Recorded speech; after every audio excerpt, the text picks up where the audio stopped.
today's episode, I'm going to talk about some of the finest Indian writers we have had in the last 100 years or so.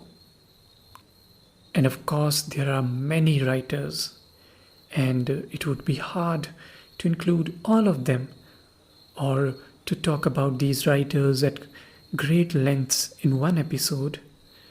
So, what I'll do is I'll keep it brief and mostly I will focus on writers who wrote in English language, although I will also briefly mention those who wrote in other languages but have been translated into English.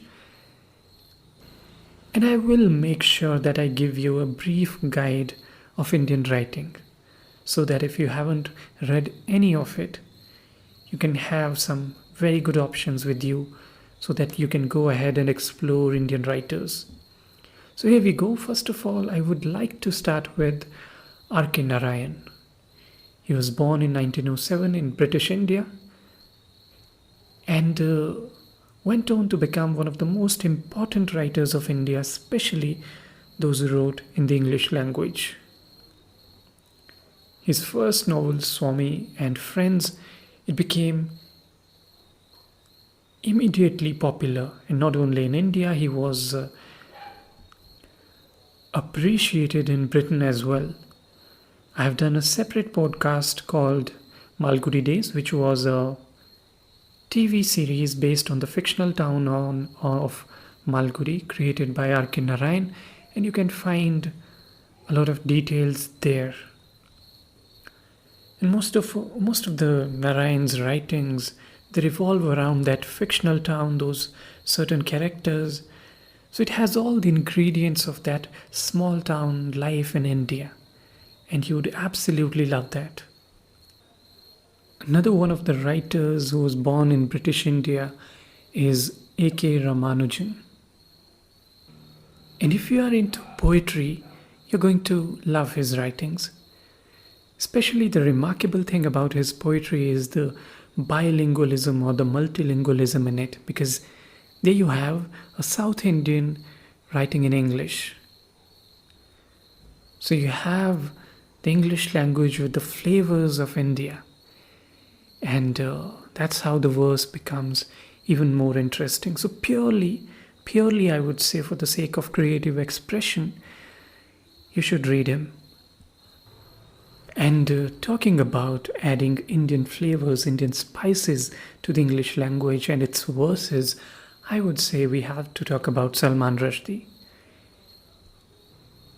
And I would say that you cannot miss his Booker Prize winning book, Midnight's Children.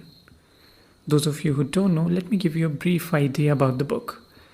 It is the story of the protagonist, Salim Sinai, and he's born on the midnight of 15 August 1947.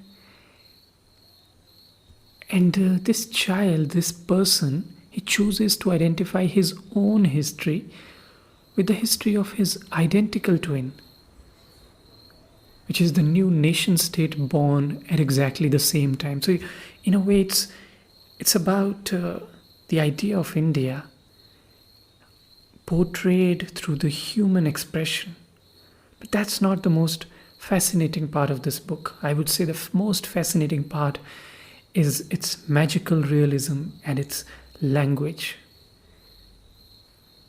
Because there is such vividness in his language, such imagery he creates, that you get fascinated by every sentence that you read. And then you see the multitudes in the characters, and through them you trace the history of India as well. So a lot of people who don't know much about India, they read it as some kind of novel of one or two characters.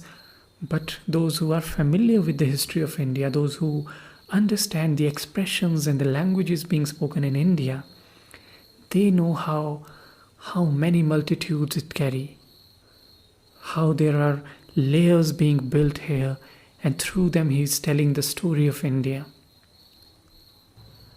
Another writer and poet that you should read is probably Vikram Seth. If you're keen to read a novel, you should go for The Suitable Boy, which really brilliantly captures the drama that goes on within Indian families. But I would also like to say that you should try reading his poetry, which is simple and beautiful. In fact, I would argue that he is one of the finest poets of our times. And in fact, he's also well versed in Chinese language and writes in that too, although I haven't read any of that. Another one of the modern Indian writers that you should read is probably Amitav Ghosh. At times, when you read Amitav Ghosh, you find that flavor of magical realism as you would find in Rushdie's writings. But he also owes it to much of the tradition where he comes from, the Bengali culture, and you find that music in his writings. If you want to read about Indian non-fiction, and this writer that I'm going to talk about is not really Indian per se, but he has written a lot about India, that is V.S. Naipaul. And you should check out his trilogy on India, and that I would say is one of the finest works of non-fiction on India. So there you have another one. And then I would say Rabindranath Tagore, the Nobel Prize winning, in fact the first and so far the only one to have won Nobel Prize in Literature from India. His novels, his short stories, his poems, his songs, his plays, you name it. There's brilliance, there's simplicity and beauty in each one of them. You pick any page of writing from Tagore and you're going to find richness in it. So I think I should have begun with Tagore, but the reason I came up with his name towards the end was I wanted to emphasize on Tagore's writings, because he not only contributed to the literary world or the Indian literature, but he also shaped the psyche of India. He expressed the deeply ingrained spirituality that is everywhere to be found in India. And if you ask me, the greatest of all writers to have come from India, I would say Rabindranath Tagore. So you have to read it. And especially his short stories and his poems, don't miss them. Now, finally, let me talk about a few writers from different languages that you must read. First of all, Premchand, who wrote in Hindi, is probably the first name that you need to check out. I mean, the way he captures the rural parts of India, the life there, the struggles, the emotions, he captures them perfectly.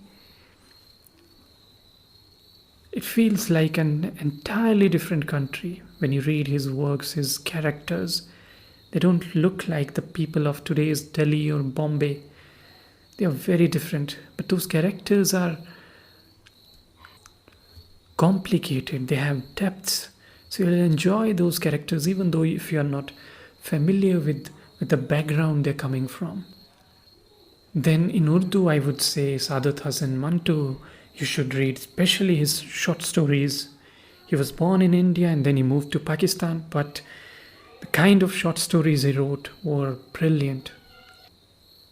Especially one of his short stories called Toba Tek Singh. Do check that out. It's on the concept, on the idea of India-Pakistan partition. It's a kind of a satire. It's funny and brilliant. In one of the other vernacular languages, it's in Kannada. The writer that I would want to recommend is U.R. Anantamurthy. I myself don't understand a bit in Kannada, but when I saw some of his writings, I could understand so much about the Kannada culture which I never knew before. So these are the writers that I would want you to read and explore. And most of these writers and most of their writings took place in the 20th century. And in the 21st century, I would say two of the writers that I would want to mention and who still continue to write. One would be Anis Salim. I mean, when you read his novels, you find yourself in great contradictions that make India. You find yourself laughing, you find yourself crying. There's humor in tragedies, and that's what you'll find in his books.